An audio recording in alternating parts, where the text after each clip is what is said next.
Welcome back to Visal media. ഞാൻ ഫക്രുദ്ദീൻ പന്താവ്. ഞാനിന്ന് മാധ്യമങ്ങളൊരു വാർത്ത കണ്ടു. കാസർഗോഡ് 24 വയസ്സുള്ള സുഫൈദ എന്ന് പേരുള്ള ഒരു മുസ്ലിം പെൺകുട്ടി ആസിഡ് കുടിച്ചിട്ട് ജീവനൊടുക്കി എന്നുള്ളത് ഞാൻ ഞെട്ടിപ്പോയി. അതും ഭർത്താവിൻ്റെ വീട്ടിൽ നിന്ന് അവരൊക്കെ മുന്നിൽ വെച്ചിട്ടാണ്. ഭർത്താവുമായിട്ട് എന്തൊക്കെയോ ചില പ്രശ്നങ്ങളുണ്ടായി. ആ പ്രശ്നങ്ങൾക്കൊടുവിൽ ഈ സാധനം ആസിഡ് കുടിച്ചു. അങ്ങനെ ഹോസ്പിറ്റലിൽ കൊണ്ട് രക്ഷിക്കാൻ കഴിയില്ല എന്നുള്ളത്. കല്യാണം കഴിഞ്ഞൊരു വർഷമായിട്ടുള്ളൂ. ഈ തിങ്കളാഴ്ച അവരെ വെഡ്ഡിങ് ആനിവേഴ്സറിയാണ്. അപ്പോൾ ഇന്നലെ രാത്രിയിലാണ് ഈ സംഭവം നടന്നത്. നമ്മൾ കുറേ ഇതിൻ്റെ വിഷയങ്ങളൊക്കെ പറയുന്നുണ്ട്. സ്വർണ്ണാഭരണം, സ്ത്രീധനവുമായിട്ട് ബന്ധപ്പെട്ട് സ്ത്രീ വീട്ടുകാർ ആരോപിക്കുന്ന കാര്യങ്ങൾ അങ്ങനെയാണ്. കുറേ സ്ത്രീധനം കൊടുത്തിരുന്നു. ആ സ്വർണം ഭർത്താവിൻ്റെ വീട്ടുകാർ എടുക്കാൻ ശ്രമിച്ചു. അതിനെ ചൊല്ലിയിട്ട് വഴക്കുണ്ടായപ്പോഴാണ് ഇങ്ങനെ കുടിച്ചത്. കുടിച്ച സമയത്തും ഹോസ്പിറ്റലിൽ കൊണ്ടുപോകാൻ ശ്രമിച്ചില്ല. നീക്കതിനെ അനുഭവിക്കും എന്ന രീതിയിലൊക്കെയാണ് പെൺവീട്ടുകാർ പെരുമാറിയെന്നൊക്കെയാണ് മാധ്യമങ്ങളിൽ കണ്ടത്. ഈ 23 വയസ്സായിട്ട് ആ പെൺകുട്ടി സ്വന്തം വീട്ടിൽ വെച്ചിട്ട്, അതായത് വിവാഹത്തിന് മുൻപ് ഇങ്ങനെയൊന്നും ചെയ്യാൻ ശ്രമിക്കാത്തൊരു പെൺകുട്ടി വിവാഹശേഷം ഇങ്ങനെ ചെയ്യണമെന്നുണ്ടെങ്കിൽ ഇവിടുത്തെ കുറ്റക്കാരാരാണ്? ഒരു വിവാഹം കഴിച്ചു എന്നുള്ളത് കൊണ്ട് ഒരു പെൺകുട്ടിക്ക് ജീവൻ കൊടുക്കേണ്ടി വരുന്നൊരവസ്ഥ ഉണ്ടെങ്കിൽ ഇതിനൊരു പരിഹാരം കാണണ്ടേ? എനിക്കതിൻ്റെ മറുഭാഗം എന്താണെന്ന് എനിക്കറിയില്ല. പക്ഷേ ഒരു പെൺകുട്ടി ഭർത്താവിൻ്റെ വീട്ടിൽ നിന്ന് ഇങ്ങനെ ജീവൻ കൊടുക്കേണ്ടുന്നൊരു സാഹചര്യം ഉണ്ടാവുന്നുണ്ടെങ്കിൽ അതിൻ്റെ പിന്നിൽ ഭർത്താവിൻ്റെ വീട്ടുകാർക്കോ അല്ലെങ്കിൽ അവരോടുമായി ബന്ധപ്പെട്ട് പ്രശ്നങ്ങളുണ്ടാവും. ഇത് സംഭവിക്കാതിരിക്കാൻ നമ്മൾ എന്താ ചെയ്യുക?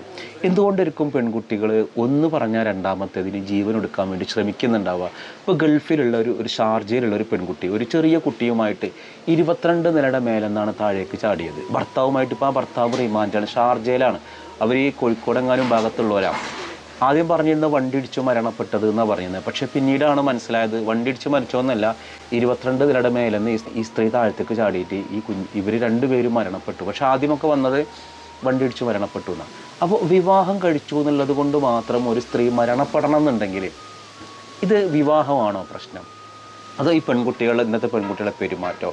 നമ്മൾ കൃത്യമായിട്ട് പരിശോധിച്ചാൽ കാണാം. കോഴിക്കോട് പേരാമ്പ്രയിൽ നമ്മളിന്ന് രാവിലത്തെ വീഡിയോയിൽ പറഞ്ഞിരുന്നല്ലോ, ആ പെൺകുട്ടിക്കും വിവാഹം വരെ പ്രശ്നങ്ങളില്ല. വിവാഹം കഴിച്ചിട്ടാണ് ഈ പ്രശ്നങ്ങൾ ഉണ്ടാവുന്നത്.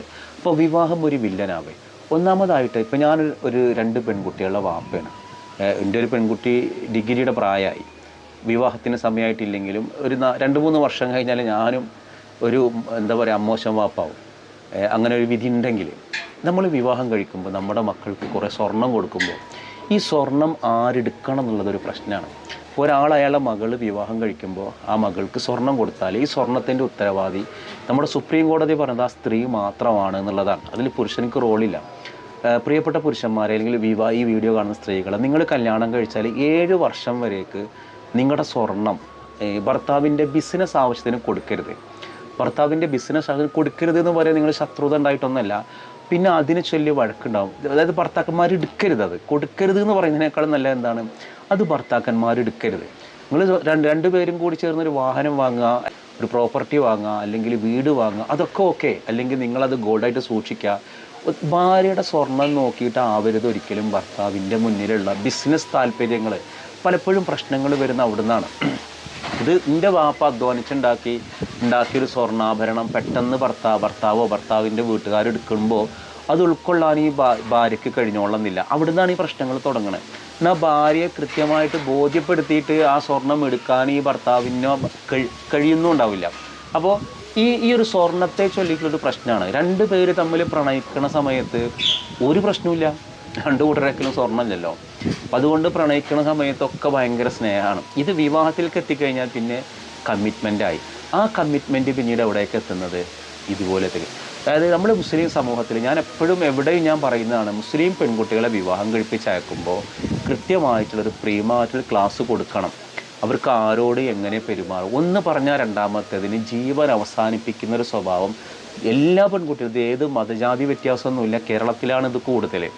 ഗൾഫിൽ നിന്നടക്കം ഇപ്പം നമ്മൾ പറഞ്ഞ ഈ മഹ്നുവിൻ്റെ അങ്ങനെ ഇഷ്ടംപോലെ പെൺകുട്ടികൾ ഈ ഒരു ദാമ്പത്യ പ്രശ്നങ്ങളെ തുടർന്ന് ഗൾഫിൽ നിന്ന് തന്നെ ജീവനൊടുക്കിയിട്ട് അവരെ മൃതദേഹമാണ് നാട്ടിലേക്ക് കൊണ്ടുവരിക. അപ്പോൾ ഭയങ്കര ബഹളം ഉണ്ടാവുന്നു. ഇയാളൊന്ന് അറസ്റ്റ് ചെയ്യുന്നു. അത് കുറച്ച് ദിവസം കഴിഞ്ഞ് ജാമ്യം കിട്ടും. ജീവൻ തിരിച്ചു കിട്ടൂല. ഇവർ ചെറിയ കുട്ടികളെ വരെ ജീവൻ ഒടുക്കിയിട്ടാണ് ഇവരിത് ചെയ്യുന്നത്. അപ്പോൾ ഇവരൊക്കെ ഈ പറഞ്ഞ സുഫൈദ എന്ന് പറയുന്നത് കല്യാണം കഴിഞ്ഞിട്ട് ഒരു വർഷമാണുള്ളൂ. അപ്പോൾ അത് നാളെ തിങ്കളാഴ്ച അവർ വെഡ്ഡിങ് ആനിവേഴ്സറിയാണ്. ആദ്യത്തെ വെഡ്ഡിങ് ആനിവേഴ്സറി. പിന്നെ ഈ വിവാഹത്തിൽ പല വിവാഹത്തിലും ബർക്കത്തില്ല. ബർക്കത്തില്ലാത്ത രീതിയിൽ നമ്മൾ വിവാഹത്തിൽ പല പേക്കൂത്തുകളിലൂടെയാണ് ഈ വിവാഹം നടക്കുന്നത്. അത്തരം വിവാഹങ്ങളുടെ എൻഡ് എങ്ങനെ ഇരിക്കും? ഒരു ഒന്നിനും കൊള്ളാത്തൊരു എൻഡായിട്ട് മാറും. അപ്പോൾ നമ്മൾ വിവാഹം കഴിക്കുമ്പോൾ നമ്മുടെ മക്കൾക്ക് നമ്മൾ ശ്രദ്ധിക്കപ്പോൾ എന്താ പറയുക, ഒന്ന് സൗന്ദര്യം നോക്കും. കെട്ടണ ചെക്കൻ ഭംഗിയുണ്ടോ, പെണ്ണ് ഭംഗിയുണ്ടോ, പണമുണ്ടോ, പെണ്ണുങ്ങൾ നോക്കുക ഐഫോൺ തന്നോ, ഇതൊക്കെ വിട്ടിട്ട് അവരൊരു മൊറാലിറ്റി എങ്ങനെ നോക്കുക. കുടുംബം നല്ല തറവാടാണോ, തറവാട്ടിലുള്ള ബാക്കിയുള്ളവരോടൊക്കെ എത്ര പെൺകുട്ടികൾ ഡിവോഴ്സികളായിട്ടുണ്ട്, എത്രത്തോളം ആളുകൾ ഭർത്താവുമായിട്ട് സഹകരിച്ച് ജീവിക്കുന്നുണ്ട്, എഡ്യൂക്കേറ്റഡ് ആണോ, ഇതൊക്കെ നോക്കിയിട്ട് നിങ്ങൾ വിവാഹം കഴിക്കാം. ഞാൻ പ്രാക്ടിക്കലായ കാര്യം ഞാൻ പറഞ്ഞ കേട്ടാ. ഒന്ന് മഹൽ അടിസ്ഥാനത്തിൽ ഒരു പ്രീ മാരിറ്റൽ ക്ലാസ് കൊടുക്കാൻ ശ്രമിക്കുമ്പോൾ തന്നെ അത് വിവാഹം ഉറപ്പിക്കുന്ന സമയത്ത് മഹല്ലുകാരോ മദ്രസ കമ്മിറ്റിക്കാരോ ഒക്കെ ചെയ്താൽ തന്നെ വലിയൊരു ആശ്വാസമാണ്. അത് ഒരു ക്ലാസ് അല്ല. അപ്പോൾ എൻ്റെ അടുത്തേക്ക് അങ്ങനെ വിവാഹം ഉറപ്പിച്ച ആളുകൾ 2, 3, 4 തവണ വന്നിട്ട് ഒരു ദിവസം നമുക്ക് മൊത്തം ക്ലാസ് ഒന്നും എടുക്കാൻ കഴിയില്ലല്ലോ, കേൾക്കുന്നവർക്കൊരു പരിധിയില്ലേ, ഇന്നൊരു ബോറടിച്ച് തല്ലിക്കൊല്ലും. അപ്പോൾ അവർ 2, 3 തവണ വന്നിട്ട് ആ ക്ലാസ് കേട്ട് പോയിട്ട് നല്ല ഹാപ്പി ആയിട്ട് അവരിപ്പോൾ ലൈഫ് മുന്നോട്ട് കൊണ്ടുപോകുന്നുണ്ട്. പല ആൾക്കാരോട് പറയലുണ്ട്. പിന്നെ ചിലർക്ക് വരാൻ കഴിയാത്തതുണ്ട്. നിങ്ങൾ നിങ്ങളുടെ മക്കളുടെ മഹല്ലിലൊന്നും അങ്ങനത്തെ ഒരു പ്രീ മാരിറ്റൽ ക്ലാസ് ഇല്ലെങ്കിൽ എൻ്റെ അടുത്തേക്ക് പോരെ. നമ്മളതിന് വേണ്ടിയിട്ട് നമ്മളിതൊരു കോഴ്സാക്കിയിട്ട് നമ്മളൊരു സ്ഥാപനത്തിൽ വെച്ച് കൊടുക്കണമെന്നും ഇല്ല എന്നുള്ളൂ. അപ്പോൾ ഇത് മഹല്ലിൽ കൊടുക്കണം പ്രീ മാരിറ്റൽ. അപ്പോൾ അതിൽ നമുക്ക് സെക്സ് എഡ്യൂക്കേഷൻ, ഭർത്താവുമായിട്ട് എങ്ങനെ ബിഹേവ് ചെയ്യേണ്ടത്, നമ്മുടെ ബിഹേവിയർ പ്രോബ്ലംസ്, ഇതൊക്കെ അതിൽ പറയും. അപ്പോൾ ഈ ജീവൻ ഒടുക്കണ ഒരു സംഗതി അവസാനിക്കും. പ്രിയപ്പെട്ട പെൺകുട്ടികൾ, എന്ത് പ്രശ്നങ്ങളുണ്ടെങ്കിലും ഇട്ടെറിഞ്ഞ് വീട്ടിലേക്ക് വരാൻ തോന്നുന്നൊരു മനസ്സുണ്ടാവണം. നിങ്ങളുടെ ഹസ്ബൻഡ് നിങ്ങളോട് എങ്ങനെ പെരുമാറിയാലും നിങ്ങളുടെ ലൈഫിനത് ബാധിക്കരുത്. അതോടുകൂടി അവസാനിക്കാനുള്ളതല്ല ജീവിതം. പിന്നെ പല പെൺകുട്ടികളും അനാവശ്യ വാശി, ഭർത്താക്കന്മാരുടെ ജീവിതം തകർക്കുന്ന ഒരുപാട് പെൺകുട്ടികൾ, സ്ത്രീകളുണ്ട്, ഇല്ലയെന്നൊന്നും ഞാൻ പറയില്ല കേട്ടോ. ഒരുപാട് സ്ത്രീകൾ അങ്ങനെ ഭർത്താക്കന്മാരെ ലൈഫ് കൊണ്ടിട്ട് കളിയണവരുണ്ട്. ഈ ഒരു പെർട്ടിക്കുലർ സംഭവത്തിൽ നമുക്ക് എന്താണെന്ന് അറിയില്ല. പക്ഷേ അത് കളയേണ്ട ആവശ്യം ആണിൻ്റേതായാലും പെണ്ണിൻ്റേതായാലും ലൈഫിനൊക്കെ പ്രാധാന്യം തന്നെയാണ്. അത് നമ്മളായിട്ടത് എന്ത് ചെയ്യരുത്, നശിപ്പിക്കാൻ വേണ്ടി നിൽക്കരുത്. അപ്പോൾ ഈ ഒരു സുഫൈദ എന്ന് പറയുന്ന പെൺകുട്ടിക്ക് എത്ര ഓപ്ഷൻ മുന്നിലുണ്ട്.